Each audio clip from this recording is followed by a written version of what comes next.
Hello dear children, so this is your English teacher Sir Sanjay. Today I have decided to take up the 5th lesson of English Honeydew text, with the lesson being named The Summit Within. So as the story suggests, as the title suggests to be precise, we are going to read about an expedition, because summit basically refers to climbing on top of a mountain or something. Within actually refers to the demons or challenges we face while we are on conquest, or on our way to achieve feat of the greatest order. And there are voices within us that kind of discourages us sometimes, and sometimes we have to fight those things within so as to progress for greater changes. Okay, so without any further delay, let's begin the lesson called Summit Within, written by HPS Ahluwalia. So who's HPS Ahluwalia? He was a member of the first successful Indian expedition. Expedition basically refers to an attempt to climb, expedition refers to a group of, let's say, an effort made by a group of members in order to take up adventurous work that are usually considered dangerous, or something that are outrageously difficult to achieve for normal human beings. Okay, so this expedition to climb Mount Everest was done way back in 1965. We have to remember, or ponder about few things before we progress on to next section. See, way back in 1965, we did not have technology of the highest order, and as such, it was really difficult. It must have really been difficult for Major Ahluwalia and his team to actually climb the summit. But then, despite all odds, he did it. How did he do? And how did he conquer the summit within, the demons or the problem that one has to face, okay, before actually reaching the top of something like Mount Everest, is what we are going to read. So let's begin reading the text. Wherever we have difficult words, I'll break them down to you and explain them. Okay. Of all the emotions which surged through me as I stood on the summit of Everest, looking over miles of panorama. Panorama refers to view below us. The dominant one, I think, was humility. Okay. He says, he was surge means a lot of emotion arose suddenly as he was standing tall on summit of Mount Everest.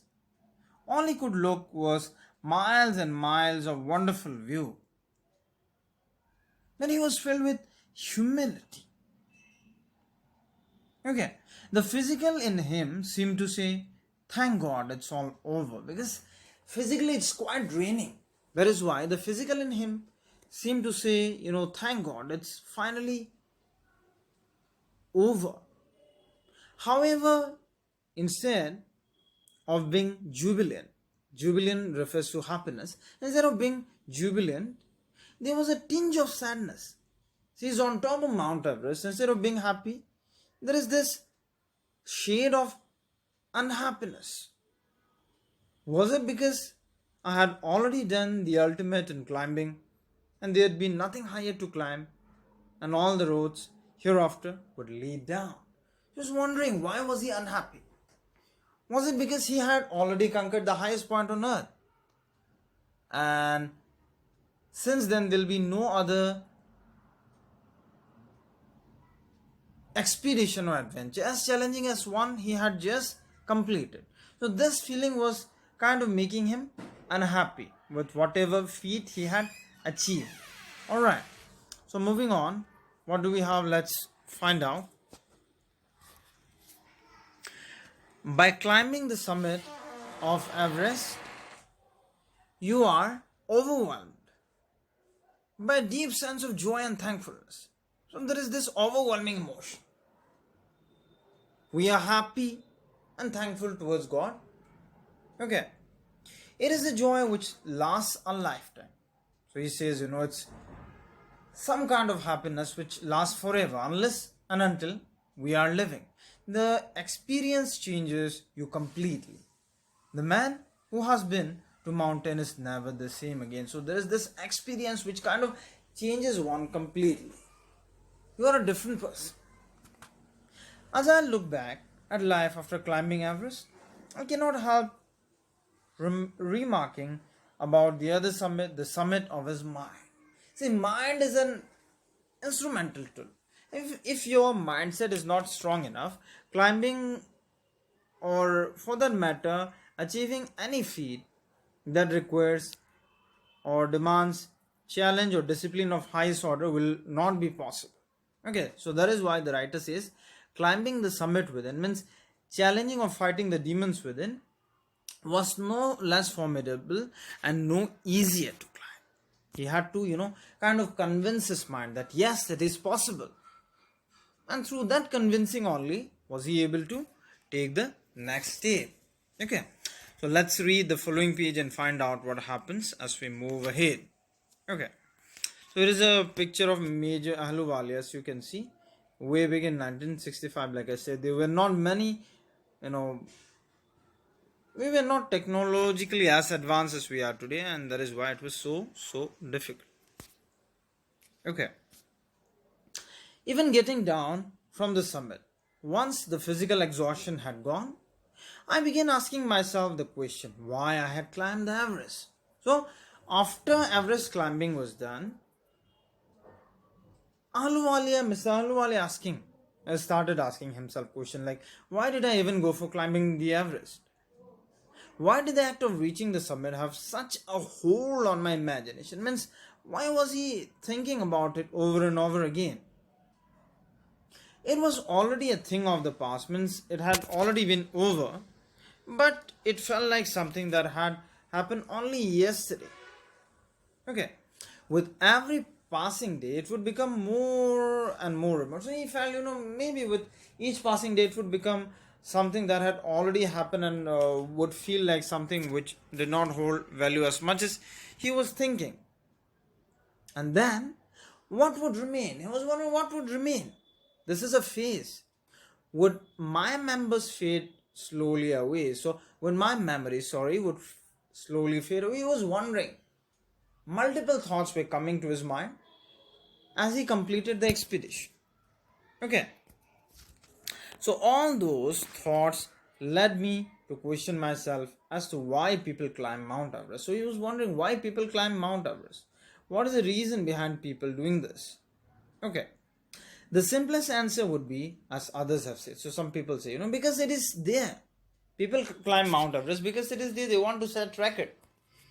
But it is not just about setting record. It presents great difficulties.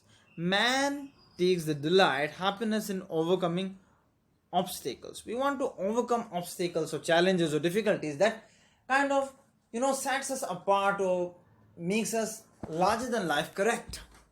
But then here in this time, there was something different. The obstacle in climbing a mountain are physical. We talk about physical obstacle. You need to be really fit and strong in order to achieve something of the kind. The obstacles in climbing a mountain are physical. Okay, they are physical, more of physical. A climb to a summit means endurance. You need, every bit of your strength. You cannot simply get tired. You require endurance, persistence. You cannot simply stop wherever you want. And that willpower, willingness to do things. Yes, believe I can do this. The demonstration of these physical qualities is in no doubt exhilarating as it was for me also. He says, yeah, it was exhilarating. It was kind of making me happy. It was keeping me motivated. It was exciting. I have more personal answer to the question. From my childhood, I've been attracted by mountains. So Mr. Ahluwalia was attracted by mountains ever since he was a young boy. He says, I had been miserable, lost when away from mountain in the plain. So while he was in plain, he would not enjoy his life as much as while he was around it. Okay. He says mountains are nature at its best. Nature we all know, right? Falling cascade is nature, rainbow is nature, rainfall is nature. But then mountains, according to him, are best of the nature. Their beauty and majesty, they possess great power and prowess. They pose great challenge.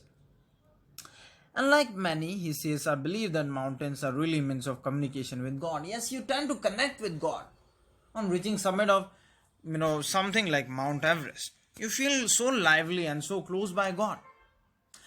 Once having granted this, the question remains, why Everest? Yes, why Everest? There are certain other ways. Why Everest? Why would one choose Everest? Because it is the highest, the mightiest, the strongest, and has defied, means frustrated. Many previous attempts, people had failed multiple times. Okay, it takes the last ounce of one's energy. It will take every bit of your energy to simply reach the ascent. So why are people taking this challenge? It is brutal struggle with rock and ice. It's no difficult task. Ice, just imagine how low the temperature will be, breathing difficulties, and then there are ice. If you skid down, you're gone. Okay, once taken up, remember it cannot be given up halfway. Even when your life is at stake, even if you are about to die, you simply cannot decide, okay, I'm over, I'm not going to go any further. It does not work out that way. That is why it poses so much challenge. Okay, the passage back is as difficult as the passage onwards. Coming down is not as easy as, climbing up. And then when the summit is climbed, there is exhilaration, there's absolute joy. You're so happy. You feel like you have achieved something. As if, a battle has been won. There is a feeling of victory. You seem like you've won something substantial and you're so happy. You're delightful. Alright. Glimpsing means taking a peek. Glimpsing a peek in the distance, I get transported to another. He says, it's like getting transferred or transported to another world. It does not feel like you are connected to earth again. It's a surreal feeling. I experience a change within myself. He says he experienced a change within himself, which can only be called mystical. Something spiritual. You tend to connect with God or godly powers that governs every life. By its beauty, aloofness, it stands all alone with might, ruggedness, it's stiff and strong, and the difficulties encountered on the way. The peak grows to me as Everest did. Okay, he is exhilarated because it's a challenge that is difficult to resist. Of course, it's really difficult to climb on top, but it's a challenge worth taking, is what Mr. Ahluwalia shares here. Okay, moving on. Looking back, I find that I have not yet fully explained why I climbed Everest. You cannot say, why he happened to climb Everest. It is like answering a question, why you breathe. It means so much to him, It's not a simple answer, why you climb Everest, just to set record. Nothing of that sort. It is like answering a question on why we breathe. It's a lifestyle. Why do we help our neighbor? Why do we want to be good, doing good acts? Because there is no final answer possible. Right? Why do you climb Mount Everest? Variable answer is possible. People have different levels of emotion and attachment. Okay, the way we perceive things may be entirely different from the way some other people perceive things. Okay, so to Major Ahluwalia, it was not just setting record. It was way beyond that. And then there is the fact that Everest is not just a physical climb. It's not just a physical climb. The man who has been to the mountaintop becomes conscious in a spatial manner of his smallness. And this universe is quite large. When you climb something as high as Mount Everest, you tend to just have that awareness. You become conscious, oh, this universe is such great, such expanse, and I'm just a small speck of dust. This is what Major Ahluwalia brings forth. He's sharing valuable experience here, lot to take, lot to learn. Okay, the physical conquest of a mountain is only one part of the achievement. Physically you have climbed, okay, well, fine, great. But it is just one part of the achievement. There is more to it than that. It is followed by a sense of fulfillment. You feel like you have achieved so much. There is the satisfaction of deep urge to rise above one's surrounding. See, you don't like to get belittled if you achieve something like that. You just want to rise above how people are doing normally in and around your surrounding. It is like eternal love for adventure in man. A love for adventure in man should never end if he climbs something like Mount Everest. The experience is not merely physical. Okay, it's not just a physical task that is simply taken over. It's much more than that. It is emotional. It is spiritual. Consider a typical climb towards the summit on the last high. Imagine you are climbing Mount Everest and you are towards the summit and you are, let's say, almost at the peak of the last height. You are sharing a rope with another climber. There is another climber, you two are sharing rope. You form in, you try to tend your grip in. He cuts the step in the hard ice. He starts cutting the step in the hard ice. Just try to imagine, visualize that scene. Okay. Then he belays and you inch your way up. He lays down and you attempt to walk up. The climb is grim. And sometimes it's sad, he says. Why does he say it's grim? Because you strain every nerve as you take every step. It's so physically draining. Famous climbers have left records of the help given by others. It's not a one-man show at all. You require people to help you. Okay. They've also recorded how they needed just that help. Just that help is what we sometimes require. This is clearly highlighted by Major Ahluwalia as well. As he says, he was walking with this friend of his who was making his way. He was laying down to help Major Ahluwalia have the head start. Okay. Otherwise, many of the climbers might have already given up. Okay. Now, this is something interesting. Breathing is difficult, we have to know. So sometimes what happens when you are top, you start cursing yourself. You start cursing yourself as to why did you even come at first. You wonder why you ever undertook the ascent. Why you started to even climb. It's so difficult. This line in itself explains the harsh difficulties. Okay. It would be sheer relief to go down instead of up. Even the idea of going down would be a great relief is what he says. But almost at once you snap out of that mood. You don't want to get into that shell. There is something in you that does not let you give up. Something inside you does not want you to give up. For you have struggled so much. It does not want you to give up the struggle. And you start to go on. Your friend, your companion keeps up with you. This is just another 50 feet or maybe 100. And you start asking yourself, is there no end? You look at your companion and he looks at you. As though there is no end to this. You start drawing inspiration. Inspiration is important.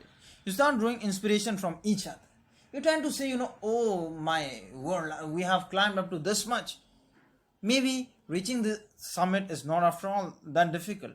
And then, without being aware of it, you finally reach the summit.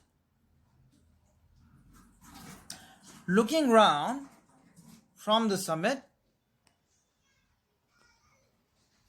you tell yourself that it was worthwhile. The climb was worthwhile. We did it and it was wonderful. It was worthwhile. The challenge was worthwhile. Other silvery peaks appear through the clouds. So as you climb on top, you appear to see these silvery peaks. Ice-clad mountain tops are being referred to here. If you're lucky, the sun may be on them. See, the weather is so harsh and so challenging that sun does not often appear. There is avalanche, there is extremely disturbing weather, the surrounding peaks look like a jewel necklace round the neck of your summit. The surrounding peak, is beautifully described as jewel. Okay, is beautifully described as the jewel around the neck of our summit. Below, you see the vast valley sloping into the distance. As you see below, what is visible is vast valley just passing through the neck of the summit we climb. Alright, it is ennobling, enriching experience to just look down from the summit of the mountain. Imagine you have climbed. It will be ennobling. Okay, it is something so exciting. It enriches yourself just to look down from the summit. You feel like you have achieved something so wonderful, so great. You start bowing down and submit yourself, submit your obeisance, and show your obedience or submission towards God, whichever God you worship. Okay. When you climb on top of something like Mount Everest, everything seems to be in perfect conformity with nature. You feel like I said, just as another speck of dust. Okay. I left on the Everest a picture of Guru Nanak. Rawat must be his companion. Left a picture of Goddess Durga. We all know Guru Nanak is Sikh Guru, Goddess Durga, Hindu goddess. Phudorji left a relic of the Buddha. A miniature statue of the Buddha is what Phudorji left. These are different climbers. Okay. Edmund Hillary had buried a cross under a cairn, a heap of rock and stone. So every climber has this habit of leaving something. Okay. These are not symbol of conquest, but of reverence, of great or deep respect towards the Mount Everest. They leave this as a mark of respect on having completed something that is considered difficult. Okay.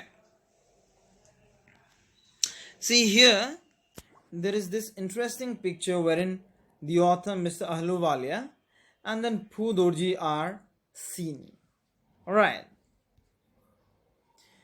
So there is another summit. It is the summit within ourselves. It is in our mind. Each man carries within himself his own mountain peak.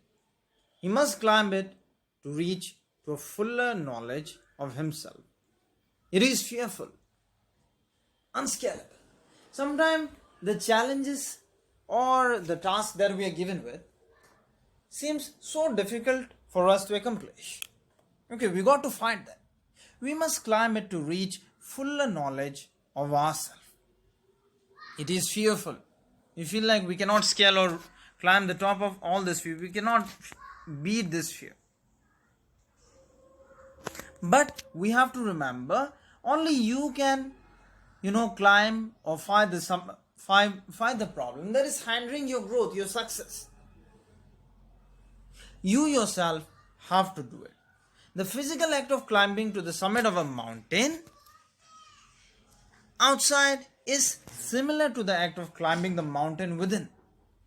The effects of both the climbs are the same. Whether the mountain you climb is physical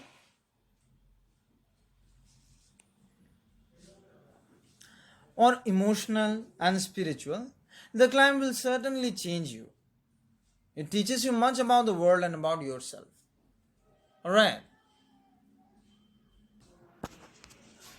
So he says, I venture to think. Alright, see, climbing the summit within is equally important. Okay, it will enable you to take up any physical activity that is hindering your success. I venture to think that my experience as an Everestier has provided me with the inspiration to face life's ordeals, the painful experiences, resolutely. It was firmly able to meet the challenges that life threw at him. Climbing the mountain was a worthwhile experience for him. The conquest of the internal summit is equally worthwhile. The internal summits are perhaps higher than Everest. So the lesson given here is wonderful. There are demons, I would not actually call it demon, there are problems within. Only we ourselves have the ability or capacity to solve these problems. Okay, so this wonderful piece is written by HPS Ahluwalia. Okay, so class, it's a wonderful story. Do read back again at home for better understanding. Find the difficult words and all. Now let's take a quick look at the exercises that we have. Okay, so this sort of story kind of encourages us to take up greater challenges that life throws at us, isn't it? Comprehension check. Based on our understanding, let's try and solve this. Standing on Everest, the writer was overjoyed, very jubilant and sad. 3 is the correct one, isn't it? Moving on. The emotion that gripped him was one of the victory over hurdles, humility and a sense of smallness is what we have understood from reading. So class, similarly there are other ones, you got to do it on your own. The summit of the mind refers to great intellectual achievement, the process of maturing mentally and spiritually, overcoming personal ambition for common welfare, leaving the world with thought and imagination, the triumph of mind over worldly pleasure for a noble cause, a fuller knowledge of oneself. So we have to mark the items that are not relevant. So class, do it on your own, it's a simple thing. Okay. Then working with the text, these are some simple question answer based on understanding of the lesson. What are they? What are the 3 qualities that played a major role in author's climb? See, he was firmly determined. He